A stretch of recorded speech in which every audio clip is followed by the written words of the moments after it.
एक अधूरी क्लास हमेशा अधूरी जानकारी देती है, इसलिए क्लास को अंत तक देखें। सभी को नमस्कार, मैं Himlata Verma HC² Himlata coaching classes में आप सभी का स्वागत करती हूँ। और आज का हमारा टॉपिक है सिलेक्शन ऑफ पेरेंट चेन, यानी कि जनक श्रृंखला का चुनाव। तो हमारे पास जो हमारा कार्बनिक, यौगिक या ऑर्गेनिक कंपाउंड लिखा होगा, तो हमें कैसे पता चलेगा कि वह चेन कौन सी है जिसका हमें IUPAC नेम लिखना है। तो ये देखिए, हमारे पास में हमने एग्जाम्पल के तौर पर एक आपके पास में कंपाउंड लिखा है, और आपके लिए डिसाइड कर पाना थोड़ा मुश्किल है कि वो चेन कौन सी होगी जिसका IUPAC नेम हमें लिखना है। तो उसके लिए कुछ रूल्स हैं कि जो हमारी पेरेंट चेन है या जनक श्रृंखला है जिसकी मदद से हम IUPAC नेम लिखेंगे, वह कैसे चूज करनी है या उसका चुनाव हमें कैसे करना है। तो हमारा फर्स्ट रूल है, इन सैचुरेटेड हाइड्रोकार्बन्स। सैचुरेटेड हाइड्रोकार्बन्स कौन से होते हैं? एल्केन्स होते हैं, हम आपको ऑलरेडी पढ़ा चुके हैं। Chooses the longest continuous chain of carbon. कैसी चेन चुननी है? कंटिन्यूस। लॉन्गेस्ट यानी सबसे लंबी, जिसके अंदर सबसे ज्यादा कार्बन एटम्स आ रहे हो, उतनी लंबी कार्बन चेन चुननी है as a parent chain. Hindi में हम कहेंगे संतृप्त हाइड्रोकार्बनों यानी कि एल्केनों में कार्बन परमाणुओं की सबसे लंबी सतत श्रृंखला। सतत मतलब होता है कंटिन्यूअस, बीच में उसमें कोई टुकड़े नहीं होने चाहिए, वो एक साथ जुड़ी होनी चाहिए, श्रृंखला जनक श्रृंखला के रूप में चुनते हैं। तो अगर आपको थ्योरी से भी समझ नहीं आया है तो हम आपको समझाने की कोशिश करते हैं कि ये हमारे पास में एक चेन लिखी हुई है, पेरेंट चेन लिखी हुई है या जनक श्रृंखला लिखी हुई है। आप कैसे चुनेंगे कि हमारी चेन कौन सी है जिससे हम अपना नाम लिखना सीखें? क्योंकि यहाँ तो हमें ये भी एक चेन दिखाई दे रही है, और ये भी एक चेन दिखाई दे रही है, ये भी एक चेन दिखाई दे रही है, ये भी एक चेन दिखाई दे रही है। तो हमें कैसे पता चलेगा कि हमारी चेन कौन सी है? तो हम काउंटिंग करके देखेंगे कि यहाँ पर कितने कार्बन अटैच हैं। 1 2 3 4 5 6, या भी यहाँ पे 6 कार्बन अटैच हैं। और अगर हम ये वाली चेन देखते हैं, 1 2 3 4 5 6, ये भी 6 है। ये देखते हैं 1 2 3 4 5 6, ये भी 6 है। 1 2 3 4 5 6 7। तो जब हम उसे इस तरह से काउंट करते हैं तो वहाँ पे कितने कार्बन से? 7 है, सबसे ज़्यादा है, और कंटिन्यूअस भी है। ठीक है, तो उसी को हम क्या कहेंगे? हम अपनी पेरेंट चेन कहेंगे, और हम उसे इस तरह से बंद करके लिख देंगे।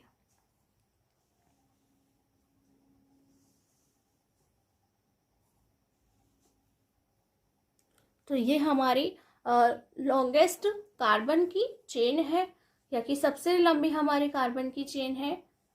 और ये सिर्फ चूज करने का जो तरीका है वह किसके लिए है? एल्केन्स के लिए, यानी कि जहाँ पे सिर्फ कार्बन और हाइड्रोजन के अलावा सिंगल बॉन्ड लगे हुए हों, सिर्फ और सिर्फ सिंगल बॉन्ड लगे हुए हों, उन्हीं के लिए है। हमारा सेकेंड रूल है अनसैचुरेटेड हाइड्रोकार्बन्स के लिए। इन unsaturated hydrocarbons alkenes and alkynes. तो जो हमारे अनसैचुरेटेड हाइड्रोकार्बन्स हैं उसमें कौन होते हैं? एल्कीन्स और एल्काइंस, यानी कि double bond and triple bond. Chooses the longest chain of continuous carbon, यानी कि यहाँ पे भी हमें सबसे लंबी चेन चुननी है, बट यहाँ पे क्या है? Containing CC। CC means carbon carbon pair bond and triple bond.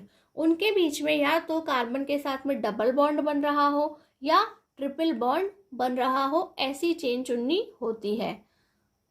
Hindi में देखते हैं असंतृप्त हाइड्रोकार्बनों एल्कीनो एल्काइनो में। ठीक है, असंतृप्त हाइड्रोकार्बन्स दो प्रकार के होते हैं, जहां हमने द्विबंध या त्रिबंध लगाया होता है। में कार्बन कार्बन युग्म बंध, युग्म बंध यानी कि द्विबंध, तथा त्रिबंध यानी कि त्रिकबंध युक्त सबसे लंबी श्रृंखला जनक श्रृंखला के रूप में चुनते हैं। यानी कि अब यहाँ पर हम देखेंगे कि अगर हमारी चेन के अंदर से डबल बॉन्ड या ट्रिपल बॉन्ड लगा हुआ होगा तो हम सिर्फ उस चेन को ही चुनेंगे जहां पर वह शामिल हो। चलिए हम इस प्रकार से अपने एग्जाम्पल को देखते हैं कि यह 1, अगर हम ये वाली चेन चुनते हैं तो ये वाली चेन चुनने पर डबल बॉन्ड आएगा ही नहीं, क्योंकि वह इधर लगा हुआ है। तो अब हमें अपनी चेन को या तो इस तरफ चुनना होगा या इस तरफ चुनना होगा। तो चाहे हम इधर से चुने और चाहे इधर से चुने, चुने, दोनों में एक ही जैसी सिमेट्री है, तो हमें बिना कुछ सोचे इधर या उधर कोई भी एक कार्बन चेन को चुन लेना है। इस तरह से देखिए, हम यहाँ से जब काउंट करेंगे तो 1 2 3 4 कार्बन एटम्स ही आएंगे। अगर मैं यहाँ से बनाना चाहती तो 1 2 3 4, तब भी यहाँ पे 4 कार्बन एटम ही आते और उसके साथ हमारा डबल बॉन्ड आ जाता। या इसी प्रकार अगर ट्रिपल बॉन्ड लगाओ, अगर यहाँ पर ट्रिपल बॉन्ड लगा होता तो ट्रिपल बॉन्ड वाला आ जाता। नेक्स्ट है हमारा इन functional group is present in chain, यानी कि ऐसी चेन जिसमें कोई फंक्शनल ग्रुप लिखा हुआ हो, जिसकी हमने एक लंबी सी टेबल बना के दी थी आपको। Choose the longest carbon chain containing functional group as parent chain. तब हमें ऐसी ही चेन को चुनना है कि वहाँ पर जो हमारा फंक्शनल ग्रुप है वह भी आ जाना चाहिए और ज़्यादा से ज़्यादा कार्बन एटम्स भी आ जाने चाहिए। लेकिन कैसी होनी चाहिए? कंटिन्यूअस होनी चाहिए ये चेन भी, इसमें कोई भी ब्रेक नहीं होना चाहिए। हिंदी में हम कहेंगे यदि श्रृंखला में क्रियात्मक समूह उपस्थित हो, फंक्शनल ग्रुप को ही हम हिंदी में क्या कहते हैं? क्रियात्मक समूह कहते हैं। उपस्थित हो तो क्रियात्मक समूह युक्त कार्बन की सबसे लंबी श्रृंखला जनक श्रृंखला के रूप में चुनते हैं। तो हम यहाँ पर एक हमने चेन बनाई है और हमने उस चेन के अंदर एक फंक्शनल ग्रुप लगा रखा है। तो अगर मैं ऊपर वाली चेन बना लेती हूँ, यानी कि ऊपर वाली चेन सीधी सीधी उसे अपनी चेन समझ लेती हूँ, तो हमारा फंक्शनल ग्रुप तो गायब ही हो जाएगा। तो हमें अपनी चेन उसे नहीं चुनना है। अब हमें अपनी चेन या तो ये वाली चुननी है या फिर ये वाली चुननी है, लेकिन उसमें कार्बन एटम सबसे ज़्यादा होने चाहिए, यानी कि कार्बन परमाणु ज़्यादा होने चाहिए। तो हम काउंट करके देखते हैं। अगर मैं यहाँ से काउंट करती हूँ 1 2 3 4, तो अगर मैं ये वाली चेन बनाती हूँ तो यहाँ पे 4 कार्बन्स आएंगे, है ना। और अगर मैं यहाँ से काउंट करती हूँ 1 2 3 4 5, तो 5 कार्बन एटम्स आएंगे। इसलिए हम अपनी पेरेंट चेन या जनक श्रृंखला किसे चुनेंगे? इस वाली को चुनेंगे और उसे एक बॉक्स में बंद कर देते हैं।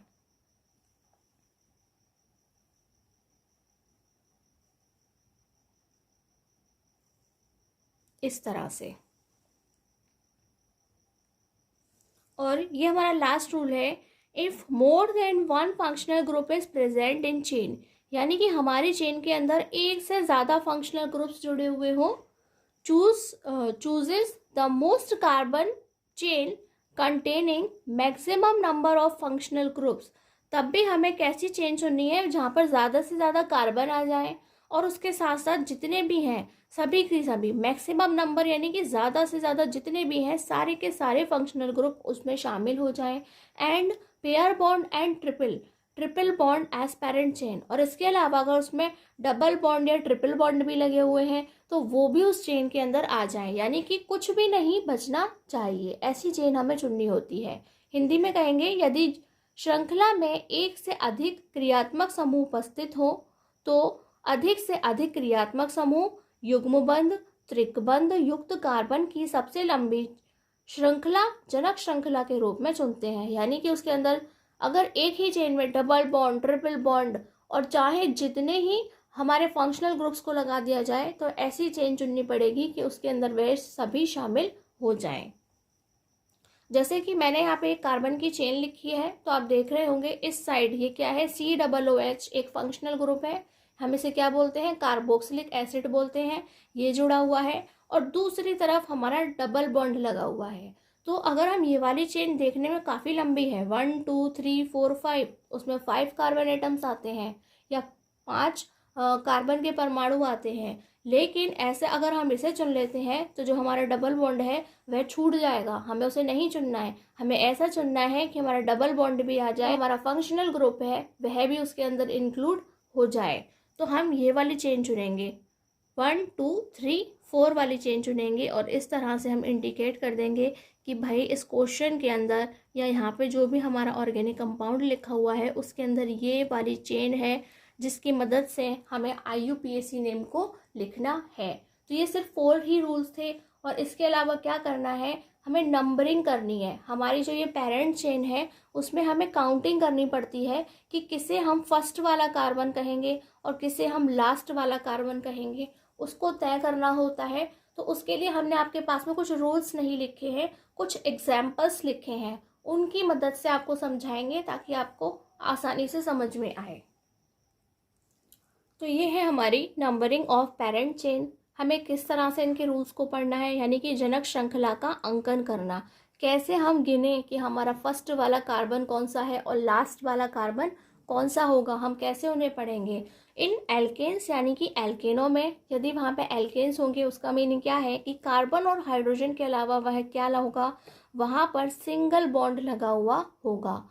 तो ये है हमारी एक कार्बन की चेन, और ये नीचे इस पर एक मैथिल लगा हुआ है। इसे क्या बोलते हैं, ब्रांच कहते हैं। क्या कहते हैं, किसी चेन में अगर एक्स्ट्रा से कुछ लगा हुआ होता है तो हम उसे ब्रांच कहते हैं।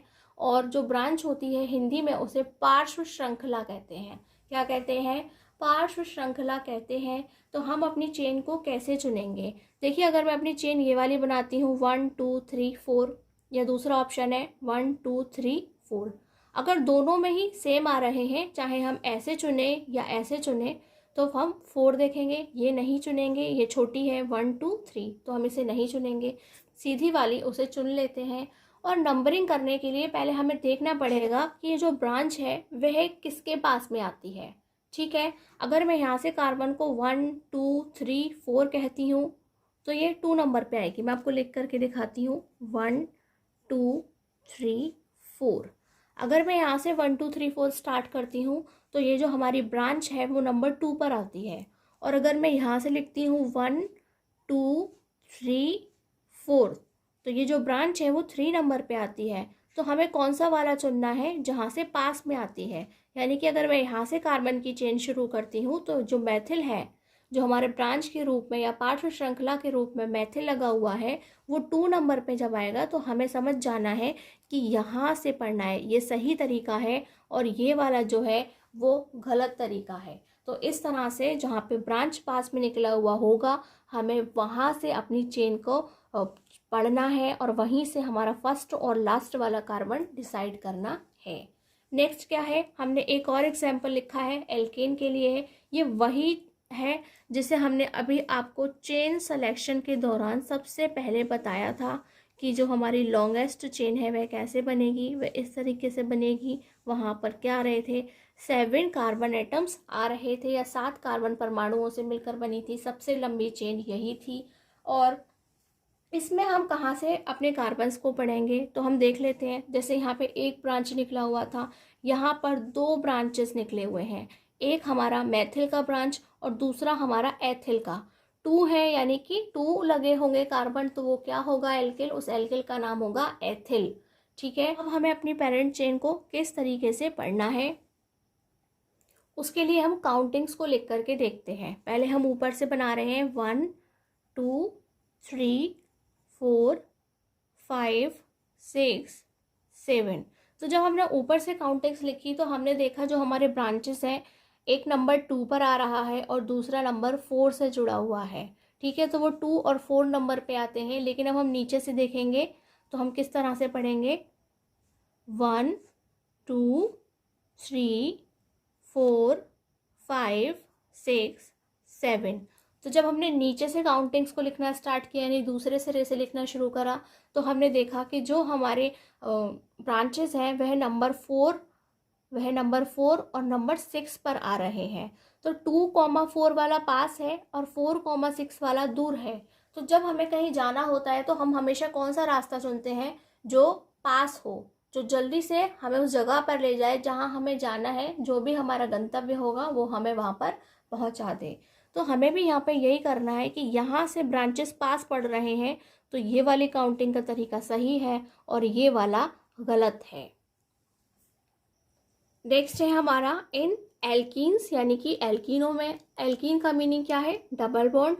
अगर वहाँ पे डबल बॉन्ड लगा हुआ होगा तो हम कैसे काउंटिंग करेंगे, तो आपको ये तो पता चल गया कि हमें कौन सी चेन सेलेक्ट करनी है कि जिसमें डबल बॉन्ड भी आता हो और लंबी भी हो। तो हम देख रहे हैं कि ये वाली जो चेन है हमारी, उसमें 4 कार्बन एटम्स दिखाई दे रहे हैं। ठीक है, और उसमें डबल बॉन्ड भी आता है, लेकिन ये वाली हम चुन लेते तब भी 4 आते। हम ये भी चुन सकते हैं, कोई आपत्ति नहीं है। लेकिन हमें अपने कार्बन्स कैसे पढ़ने हैं, तो आपको बिल्कुल फिक्स याद रखना है कि जहाँ पर हमारा जो डबल बॉन्ड लगा हुआ है वो पहले आना चाहिए, यानी कि हम यहीं से लिखेंगे कि ये जो है वो हमारा फर्स्ट कार्बन है, ये सेकंड है, ये थर्ड है और ये फोर्थ है। यानी कि ये हमारी चेन का स्टार्ट है और ये हमारी चेन का लास्ट है। अब हम यहाँ से 1 2 3 4 नहीं लिखेंगे, क्योंकि हमारा जो डबल बॉन्ड है या द्विबंध है वह यहाँ पर लगा हुआ है, इसलिए हम यहीं से अपने कार्बन को पढ़ना स्टार्ट करेंगे। नेक्स्ट है ये वाला एक चेन है और उसके अंदर आपको दिख रहा होगा कि एक नहीं दो दो डबल बॉन्ड है। ठीक है, ऐसा भी क्वेश्चन में हो सकता है। तो हम अपनी चेन को इस तरह से चुन लेते हैं और उसके बाद अब हमें काउंटिंग करके देखना है 2 3 4। देखिए, अगर यहाँ पे एक ही डबल बॉन्ड होता तो हम वहीं से समझ जाते जैसे ऊपर समझा था, लेकिन यहाँ पे दो दो डबल बॉन्ड्स लगे हुए हैं। उसके साथ ही यहाँ पे क्या लगे हुए हैं, यहाँ पर दो हमारे ब्रांचेस लगे हुए हैं, क्योंकि जैसे ही हमने चेन इसे सेलेक्ट किया तो ये भी क्या बन गई, ब्रांच बन गया। और अब हम एक बार यहाँ से काउंटिंग को लिखना स्टार्ट करेंगे 1 2 3 4। तो हमने देखा जब हमने यहाँ से काउंट किया तो जो हमारे डबल बॉन्ड्स है वहाँ कहाँ आए, नंबर 1 पे आया, नंबर 3 पर आया। और अगर हमने यहाँ से पढ़ा तब भी वह नंबर 1 पर और नंबर 3 पर आता है। यानी कि दोनों तरफ से ही काउंट करने पर जो हमारा डबल बॉन्ड है वह बिल्कुल सेम सिचुएशन में आ रहा है। और उसके साथ हम देखेंगे जो हमारे ग्रुप्स हैं वह किस तरह से, जो हमारे एल्किल लगे हुए हैं वो किस तरह से हैं कि यहाँ से जब हम काउंट करते हैं तो वो 2 और 3 नंबर पर आते हैं। ठीक है, 2 नंबर पे ये लगा हुआ है, 3 नंबर पे ये लगा हुआ है। और अगर हम यहाँ से पढ़ते हैं तो ये भी 2 नंबर पे लगा हुआ है, ये भी 3 नंबर पे लगा हुआ है। तो सिंपली आपको क्या करना है, पहले इसी को लिखना है, क्योंकि जो हमारा जब हम अपने एल्किल्स पढ़ते हैं तो यहाँ पे सबसे पहले हम मेथिल को पढ़ते हैं, उसके बाद एथिल को पढ़ते हैं। तो हमें ये वाली चेन को सेलेक्ट करना है, ये वाली चेन को सेलेक्ट नहीं करना है। ये हमारा सही है, ये हमारी गलत है।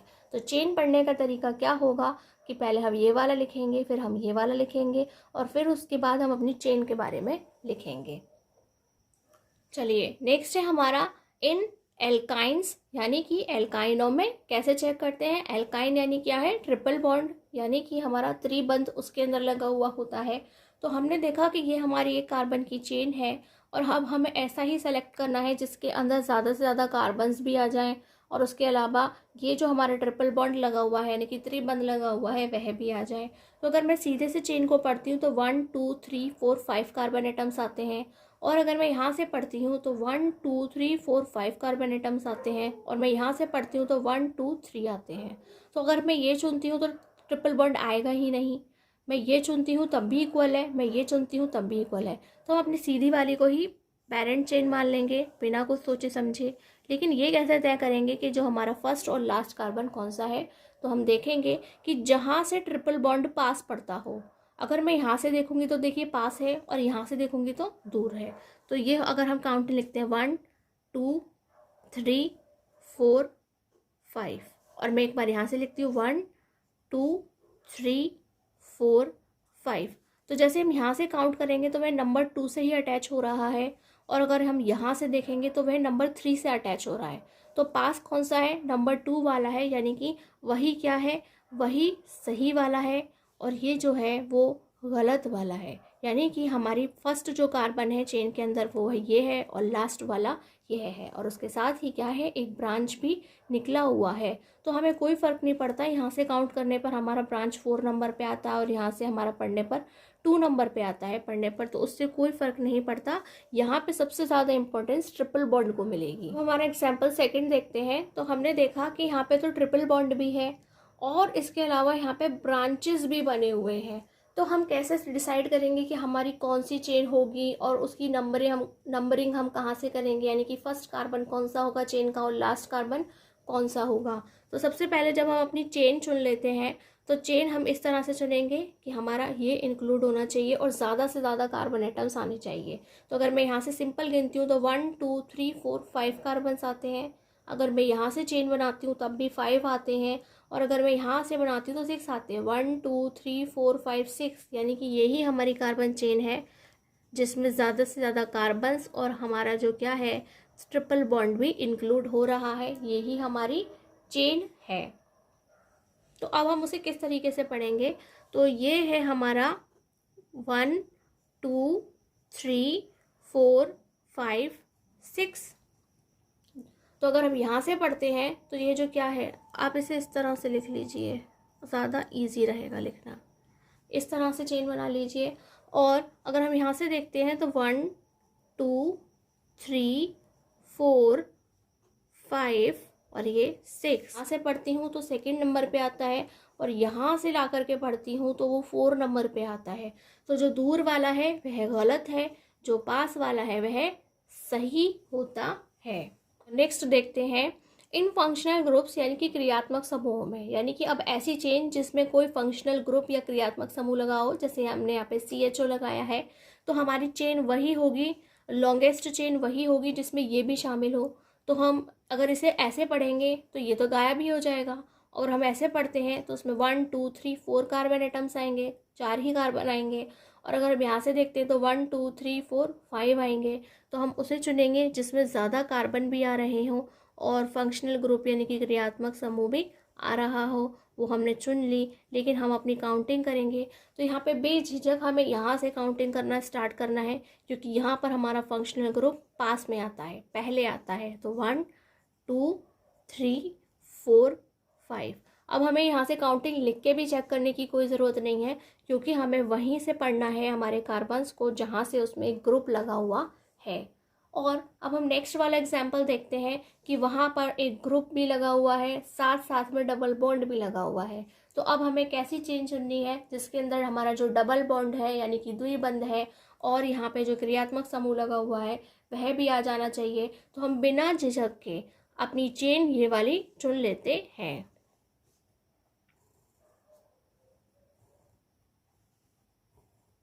इस तरह से।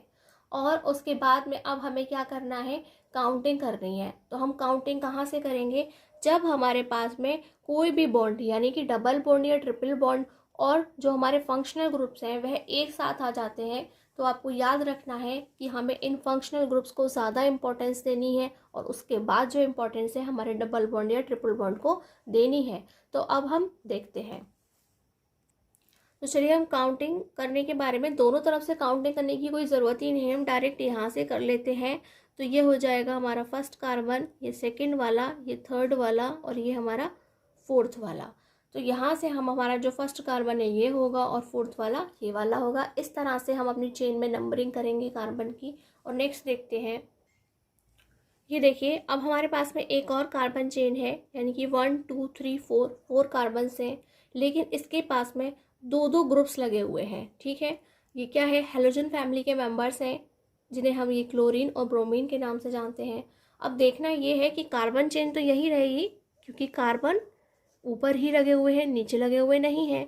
लेकिन कहाँ से पढ़े हम 1 2 3 4, क्योंकि अगर मैं यहाँ से पढ़ती हूँ 1 2 3 4, तब भी 1 और 4 नंबर पे ब्रांचेस के फॉर्म में लगे हुए हैं। और अगर मैं यहाँ से पढ़ती हूँ 1 2 3 4, तब भी ये किस तरीके से लगे हुए हैं, 1 और 4 नंबर पे लगे हुए हैं। चलिए आपको एक बार फिर से लिख के बता देती हूँ। तो आपने देखा कि यहाँ से भी ये कैसे हैं, 1 और 4 नंबर पे लगे हुए हैं। यहाँ से पढ़ती हूँ तब भी 1 और 4 नंबर पे लगे हैं। तो आपको कैसे पता चलेगा कि कहाँ से पढ़ें तो हमारी चेन सही और कहाँ से पढ़ेंगे तो गलत हो जाएगी। तो आपको देखना है कि ऐसी सिचुएशन में हमें अल्फ़ाबेट के हिसाब से पढ़ना है, यानी कि ABCD के हिसाब से पढ़ना है कि ABCD में पहले कौन आता है। तो आप कहेंगे पहले B आता है और बाद में C आता है। तो यानी कि हमें वहाँ पे इसको इम्पोर्टेंस देनी है कि हमारी चेन में पहले B आना चाहिए, बाद में C। तो अगर मैं ऊपर से पढ़ती हूँ तो B पहले आ जाएगा और जो C है वो 4 नंबर पे आ जाएगा। तो ये तरीका गलत है, ये तरीका सही है और ये तरीका गलत है, क्योंकि यहाँ पे ऐसे करने पर हमारा क्लोरीन 1 नंबर पर आ जाएगा और ब्रोमीन पीछे रह जाएगा। ठीक, नेक्स्ट हमने इसको पूरा खोल करके लिखा है। खोल करके इसलिए लिखा है कि ज़रूरी नहीं है हर बार हमारी चेन इस तरह से समटी हुई लिखी हुआ है ना, वह इस तरीके से बिल्कुल खुली हुई भी लिखी आ सकती है। टेंशन की कोई बात नहीं है। यहाँ पर नोटिस आपको ये करना है कि आपको इतने सारे एच देख करके आपको नोटिस नहीं जा पाएगा कि यहाँ पे एक मैथिल का ब्रांच निकला हुआ है। किसका? मैथिल की एक पार्श्व श्रृंखला निकली हुई है, उस पर ध्यान ना जाए तो गलती हो सकती है। इसलिए जब आपके पास में इस तरह से खुले खुले एच यानी कि चारों तरफ एच लगे हुए आएंगे, तब आपको क्या करना है, ध्यान से देखना है कि वहाँ पर कोई एल्किल तो नहीं निकला है, कि मैथिल, एथिल, प्रोपिल कुछ भी लगा हुआ हो सकता है, तो आपको ध्यान से उसे देखना है। और अब हमें क्या करना है, ये जो है OH हमारा फंक्शनल ग्रुप है, वह अभी आपको अब ऐसी चेन चुननी है जिसमें हमारा फंक्शनल ग्रुप भी आ जाए और हमारे ज़्यादा से ज़्यादा कार्बन्स भी आ जाए। तो अगर मैं यही वाली चेन मानती हूँ तो 1 2 3 4 कार्बन एटम्स हैं। और अगर मैं सोचती हूँ मैं ये वाली चेन बनाती हूँ तब भी 1 2 3 4 ही आ रहे हैं। तो हम क्या करते हैं, सिंपली जो सीधे से लिखी हुई है उसे ही हम अपनी कार्बन की चेन बना लेते हैं, ठीक है। और काउंटिंग कहाँ से करेंगे, जहाँ से हमारा फंक्शनल ग्रुप पास पड़ता हो। कहाँ से? जहाँ से हमारा फंक्शनल ग्रुप पास में पड़ता हो, हम वहीं से अपनी काउंटिंग करेंगे।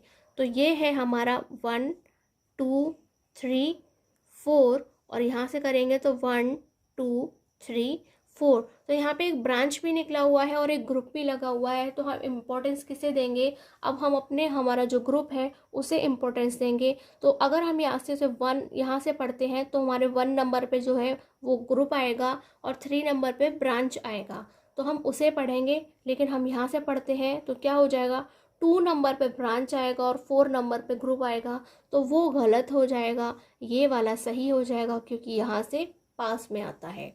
और इसी के साथ हम नेक्स्ट वाला देखते हैं। तो हमने देखा कि ये हमारा एक चेन है और यहाँ पे सभी जगह कौन सा ग्रुप लगा हुआ है, नाइट्राइल ग्रुप लगा हुआ है। अगर हम उसे किसके रूप में लिखेंगे, सफिक्स के रूप में लिखेंगे तो हम उसे नाइट्राइल पढ़ते हैं, और प्रीफिक्स के रूप में लिखेंगे तो हम उसे साइनो पढ़ते हैं। क्या पढ़ते हैं? साइनो पढ़ते हैं। हमने आपको टेबल में अच्छे से बताया है। तो आपको क्या करना है, क्योंकि इसके अंदर भी कार्बन्स हैं, सभी के अंदर कार्बन्स हैं, तो हमें क्या करना है कि हमारे ग्रुप भी आ जाएं और हमारी बड़ी सी चेन भी बन जाए। तो हमारे पास एक ही तरीका है कि 1 2 3 4 5 या फिर 1 2 3 4 5, तभी सबसे ज़्यादा कार्बन्स आएंगे। तो आप अपनी चेन कुछ इस तरीके से बना लीजिए।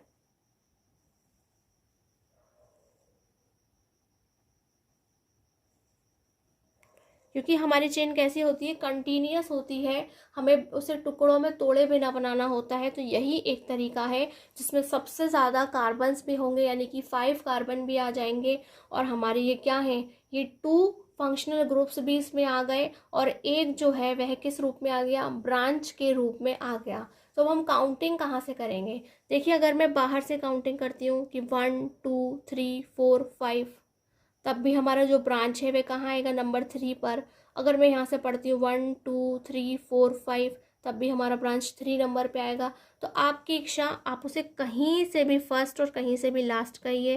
1 2 3 4 और ये हमारा 5। तो इस तरह से आज हमने आपको कार्बन के चेन बनाना और उनकी नंबरिंग करना, दोनों ही चीज़ों को बहुत अच्छे से सिखा दिया है। और अब हम कल आपको IUPAC नेम लिखना फाइनली सिखाएंगे और हम इजी से टफ की ओर जाएंगे। यानी कि पहले हम आपको इजी बिल्कुल सिंपल वाले सिखाएंगे और उसके बाद हम आपको टफ वाले, यानी कि जिनमें ब्रांचेस लगे हुए होंगे, हम वो वाले आपको सिखाएंगे। तो ये क्लास कैसी लगी हमें ज़रूर बताएं। और यदि ये क्लास आपको समझ में आई हो तो प्लीज़ हमारी इस क्लास को लाइक करें, चैनल को सब्सक्राइब करें, बेल आइकन को प्रेस करें और प्लीज़ हमारे चैनल को स्टूडेंट्स के साथ में शेयर करके, अभी एग्ज़ाम्स होने वाले हैं, बोर्ड एग्ज़ाम्स होने वाले हैं, या जो अभी 10th क्लास में आए हैं वह अभी से अगर पढ़ना स्टार्ट करेंगे तो उनकी प्रिपरेशन बहुत अच्छी हो जाएगी। तो प्लीज़ आप हमारे चैनल को ज़्यादा से ज़्यादा लोगों तक जोड़ने की कोशिश करें। तो आज की क्लास में बस इतना ही। नमस्कार, धन्यवाद।